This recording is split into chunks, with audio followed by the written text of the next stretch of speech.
Your boy came back, he showed you a big booty. Damn! You saw another big booty? Step 1, get a passport. I had a local Filipino to the movie. Brother, this guy stinks! People in the K-pop community who are just poorly disguised Asian/Korean fetishizers piss me off. You saw another big booty?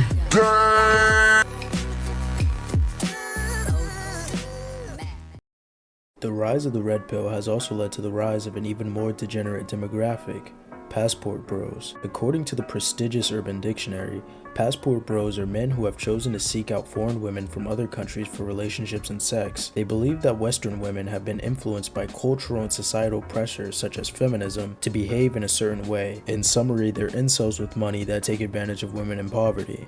Legit, I'm not white knighting. This video is literally called 10 Asian countries with desperate women looking for men. Like, come on, man. Despite the constant coping about being traditional and disliking Western women, the backbone of sex tourism relies on power imbalances. While it is true that non-Western countries tend to be more traditional and religious, these women aren't going for these men because they are strong, handsome, traditional, God-fearing men. They go for these men because the reality of staying in poverty is worse than marrying a desperate man. Reality shows like 90 Day Fiancé tend to highlight how women and their families that live in poverty tend to see Western men as their way out. Although it's consensual, it's more of a transaction between two parties rather than a relationship. And since a majority of my viewer base are men, I'll put it in male terms. If a rich woman you weren't attracted to offered you her home and tells you that you don't have to pay for anything if you cook and clean, would you take it? Most people would say that's an easy yes. However, these passport bros aren't noble traditional men looking for their soulmates, and the outcomes aren't always perfect. A lot of passport bro content relies on the sexualization of foreign women and their buying of sex workers. This in turn directly funds sex trafficking operations and leads to the abuse of these women. Crimes against sex workers often get swept under the rug or not punished, especially in third world countries. Flying out to a country to have sex with and prey on impoverished women isn't the quirky adventurous journey that these passport bros make it out to be. As a kid growing up with 2000s media, I noticed that a lot of media at the time tended to fetishize Asian women. Asian women tended to wear skimpy clothing at best and were characterized as promiscuous sexual objects for the main characters. Now, as a young adult, I see that it's not just in the media. A lot of sex tourism preys on Asian women due to their stereotypes of submissiveness and sexuality. Age of consent and marriage laws also make these places haven for pedophiles.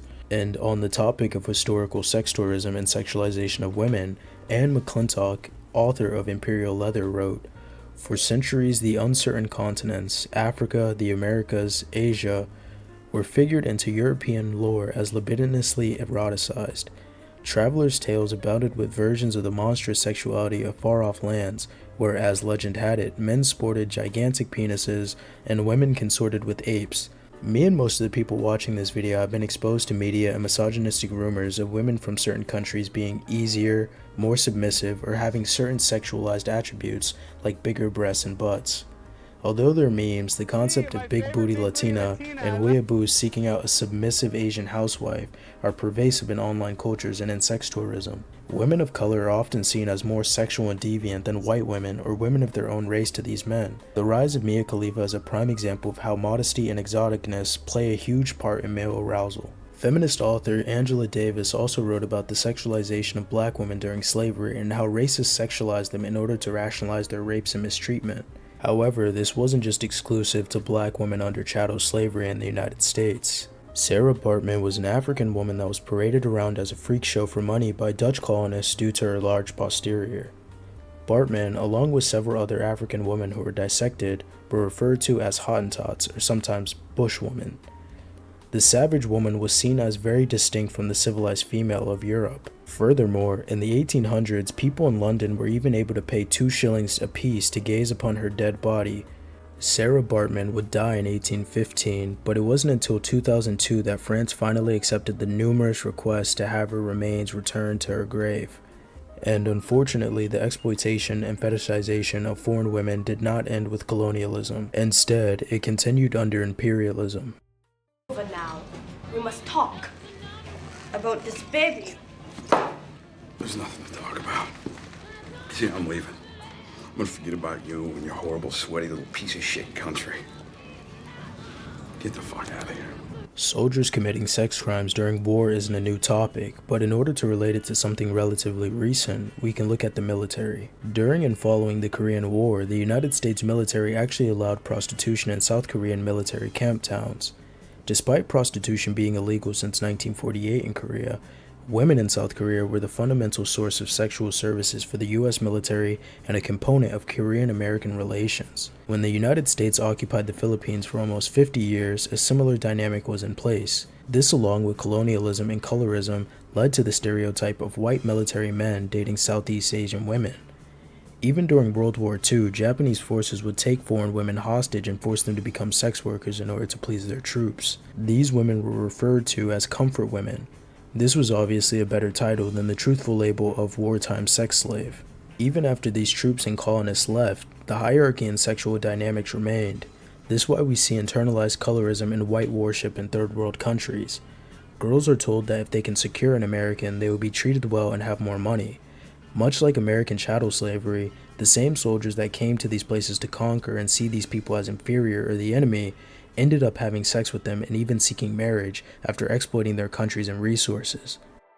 Female sex tourism often also intersects with media and stereotypes that fetishize foreign men, notably exemplified by works like 365 Days and the Italian-American mob boss or Fabio stereotype. There's also been a rise of fetishization of South Korean men in the form of K-pop idol worship, but we'll save that for the end. In 365 Days, the character of Massimo embodies the archetype of the exotic dominant lover, drawing parallels to the fetishization of black men as hypermasculine and sexually aggressive figures. This portrayal often perpetuates harmful stereotypes and reinforces narratives of the exotic other, depicting foreign and black men as inherently more passionate and virile. Similarly, the Italian-American Fabio stereotype of a muscular, exotic, tanned foreign man contributes to the fetishization of masculinity and otherness in popular culture, catering to fantasies of romance and adventure. And going back to the thread of foreign men being seen as more aggressive and sexually capable, the fetishization of black men in media also reflects broader cultural narratives of desire and power, often rooted in colonial and racist ideologies. Women who travel to countries with predominantly black populations may be drawn to these narratives, seeking out experiences that fulfill fantasies of forbidden desire and cultural otherness. Stereotypes such as black men having longer, being more dominant than white men in other races, along with the racist ideology that every black man is trying to have sex with your wife, and these elements lead to the fetishization of men of color, or men that may not be from Western powers. Especially for people like K-pop stars, which I won't speak too much. I don't want to get doxxed. I don't want my fucking house blown up because I defended Jungkook or something. Please don't bomb my house. But the fetishism of Korean men and the fanfics and the book talks and the edits is really troubling, especially when you see some articles and people on Twitter claiming that it's actually a lot of women that are going to South Korea in order to get with the men there and fetishize them. Overall, it's crucial to acknowledge the complexities and implications of these dynamics, including issues of consent, agency, fetishism, and exploitation. By critically analyzing these narratives and interrogating the power dynamics at play, we confront societal attitudes towards race, sex, and cultural differences. Understanding the intersections of sex tourism, media representations, stereotypes, and racial fetishes are essential to challenging harmful stereotypes and fostering a more inclusive and equitable discourse on desire and intimacy.